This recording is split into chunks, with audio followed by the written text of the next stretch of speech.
Thank you very much, Dr. Chura, for that speech. I'm glad to hear that your job is still safe. I hope you give discounts. As is our tradition in this country, after a person has done such great work, we ask him to go see Victor.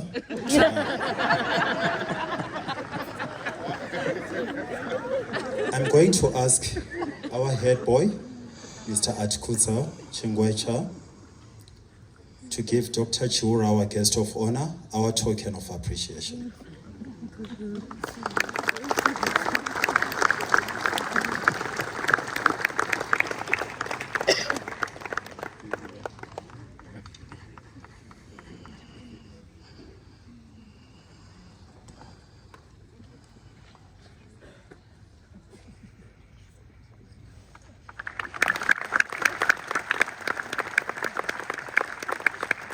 Thank you so much for this gift.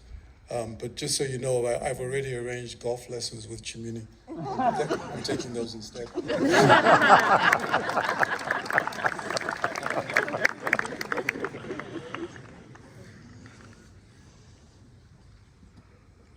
According to the program, the next item is a vote of thanks.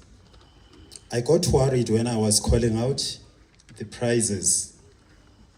This man is the best in economics. I don't know if we are going to listen to a vote of thanks now or a lesson on how bad money does not sometimes chase away good money. Good luck, listeners. Mr. Chingwecha.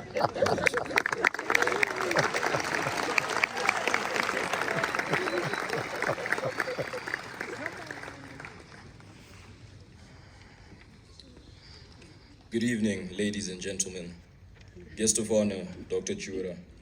Rector, Father Rimoso. Headmaster, Mr. Farrelly. Members of staff.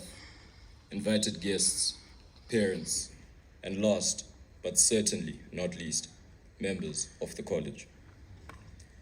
I want to start by thanking Dr. Chura for his elegant and powerful words. I'm certain we can all learn a few things from his speech. I'd also like to thank everyone who worked tirelessly to make this event possible tonight, especially the ground staff, who are often the unsung heroes of every occasion. Without you, this event wouldn't have happened.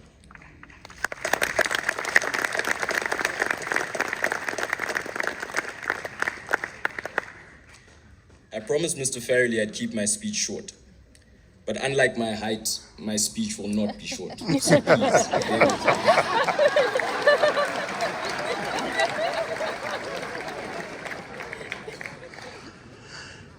everybody wanted to know what I would do if I didn't become Headboy.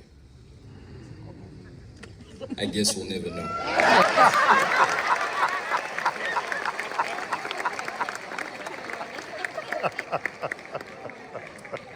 The 6th of October, 2024. That's the date I began making this speech. Not out of complacency, but simply as a question to myself. How would I sum up 6 years at an institution that has become home? Here's the thing though. I've been thinking of this speech long before I put pen to paper. 5 years I've dreamt of this speech, and on the 6th, my dream becomes a reality. 12 years in the Red Blazer route, and on the 13th, my road comes to its finality.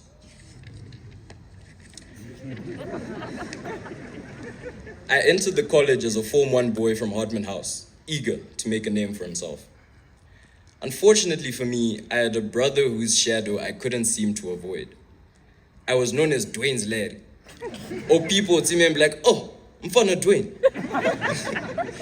It then dawned on me that I am a totally different person from my brother. I make my own path, and no one can control that. Realizing this set me free. It allowed me to explore the many facets of life at Saints.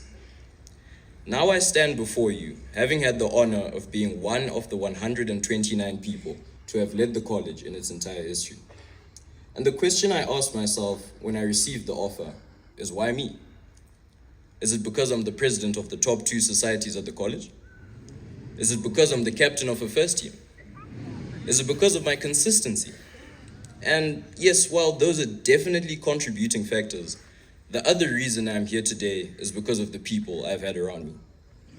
Thank you to the friends who have pushed me in all areas of life at Saints, who have motivated me to be consistent and to never give up. Without the upper six students you see before you tonight, I would not be the man I am today. They too had a part to play in my story, and for that, I am forever grateful.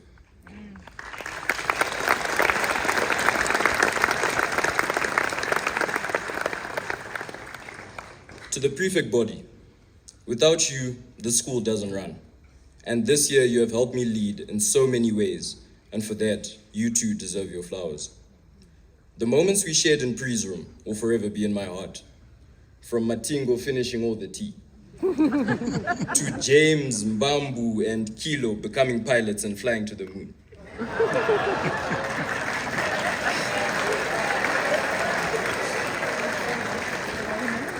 P.S. James, I really hope you recover that Benji one day. To Mr. Farrelly, thank you for your wise words throughout the year. You truly did lead us from the front and help us navigate life as people in positions of influence, but more importantly, as emerging adults. To the members of staff, I say thank you for making this place home and continuously pouring into us, even though we gave you many headaches over the years. Whether it was the many jokes we shared in class or the tests you gave us, which included topics we never learned, you were always there by our side. To my parents, thank you for the sacrifices you have made. I know I don't say it often, but I love you. Love you too, Ati. Love you. To my dad, your work ethic inspires me to work just as hard as you do in the ways that I can. And plus, you look kind of cool, so why wouldn't I want to follow in your footsteps? Mama, thank you for investing in me, not as a student, but as a person. You've taught me values and morals that have shaped me into who I am. If it wasn't for the tough love I received from time to time from the both of you, I wouldn't have had the honor and privilege of going back to back as the head boy of Hartman House and St. George's College.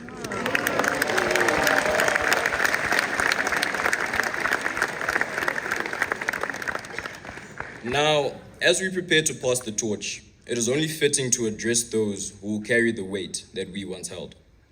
Form 3s, next year is a big step for you. Soak it all up, but remember that to whom much is given, much is expected. Form 4s, as you move into the 6th form, understand that you are becoming the faces of the college. And so I have one question for you. What example are you going to set?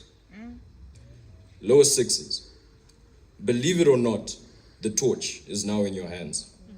The college is your canvas, and you are the artists. The picture is yours to paint, and the narrative is yours to write. Lead with courage and determination, and know that everything you do should be for the greater glory of God. Ahoy Ma'apa.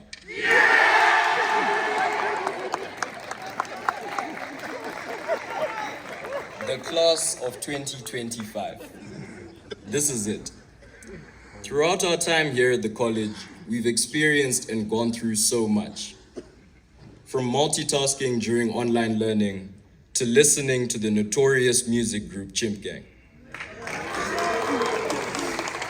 And of course, how can I forget the funniest man at St. George's College, Mr. Ratewa.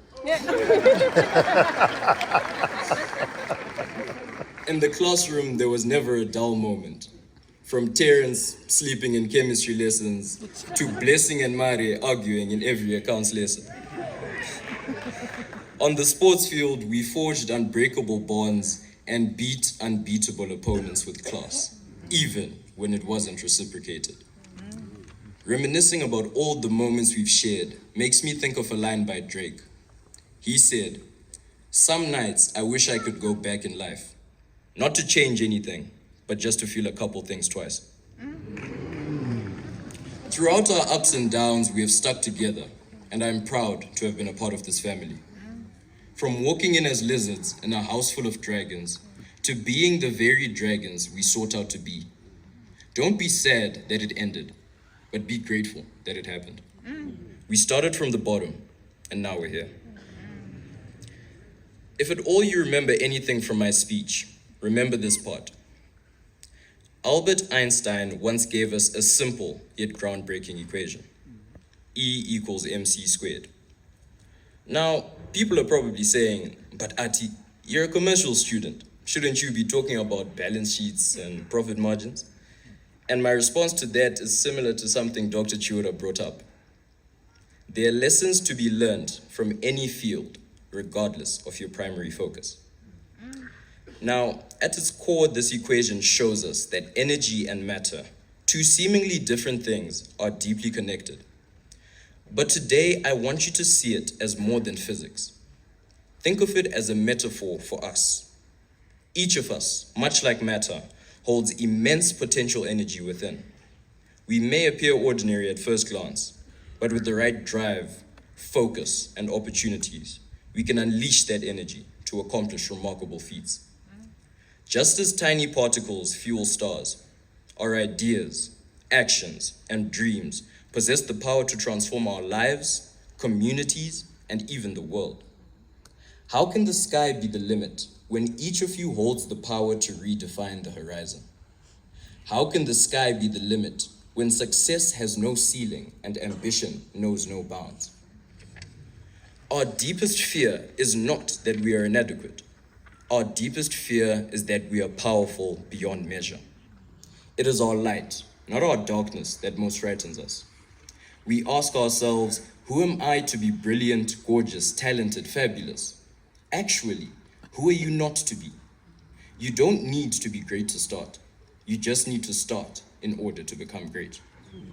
If not you, then who? If not now, then when?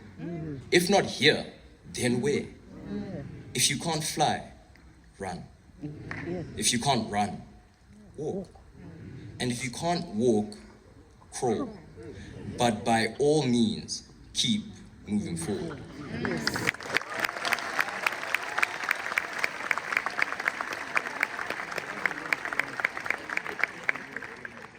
And when you finally realize the power you hold within, it becomes so clear why we carry ourselves the way we do. I've often heard comments that we Saints boys and girls are cocky. And I always say, there's a fine line between cockiness and confidence. There seems to be a misconception that we're arrogant. But like Mr. Farrelly always says, and I quote, they call it arrogance, I call it swagger.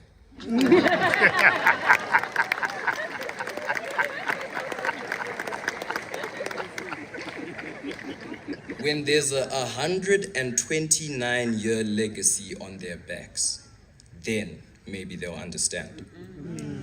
If only they could comprehend the immense power when we wear that blazer. It's like our armor, our suit, almost like Superman, except that the men and women of St. George's College have no kryptonite. We don't replicate or recreate. We fabricate and originate. We don't imitate nor duplicate. We only dominate and obliterate.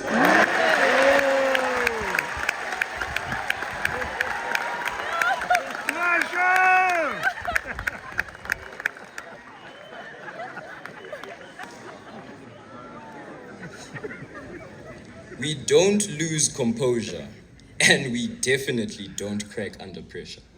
For how can you pressure a dragon when it was born in the fire, made in the furnace, and it controls the flame? Veni, vidi, vici. I came, I saw, I conquered. Mambo! Come, Gresham! 2025. We came, we saw, and we most definitely conquered. This is your 99, officially signing out.